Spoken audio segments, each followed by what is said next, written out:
கடவுளுடன் காலை வணக்கம்.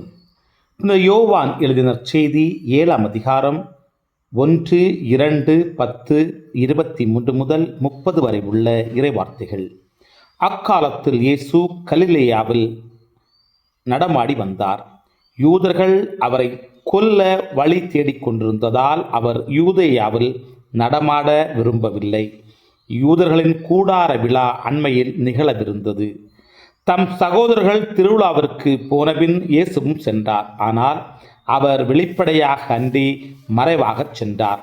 எருசலேம் நகரத்தவர் சிலர் இவரைத்தானே கொல்ல தேடுகிறார்கள், இதோ இங்கே இவர் வெளிப்படையாய் பேசிக்கொண்டிருக்கிறாரே, யாரும் இவரிடம் எதுவும் சொல்லவில்லையே, ஒருவேளை இவரே மெசியா என்று தலைவர்கள் உண்மையாகவே உணர்ந்து கொண்டார்களோ? ஆனால் மெசியா எங்கிருந்து வருவார் என்பது யாருக்கும் தெரியாமல் அல்லவா இருக்கும். இவர் எங்கிருந்து வருகிறார் என்பது நமக்கு தெரியுமே என்று பேசிக்கொண்டனர். ஆகவே கோவிலில் கற்பித்து கொண்டிருந்த போது இயேசு உரத்த குரலில், நான் யார்? நான் எங்கிருந்து வந்தேன்? என்னை உங்களுக்கு தெரியும். ஆயினும் நானாக வரவில்லை. என்னை அனுப்பியவர் உண்மையானவர். அவரை உங்களுக்கு தெரியாது. எனக்கு அவரை தெரியும். நான் அவரிடமிருந்து வருகிறேன். என்னை அனுப்பியவரும் அவரே என்றார்.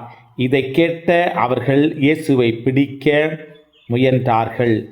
எனினும் அவருடைய நேரம் இன்னும் வராததால் யாரும் அவரை தொடவில்லை. கிறிஸ்துவின் நற்செய்தி. இந்த நாள் இனிய நாளாக அமைய வாழ்த்துக்கள்.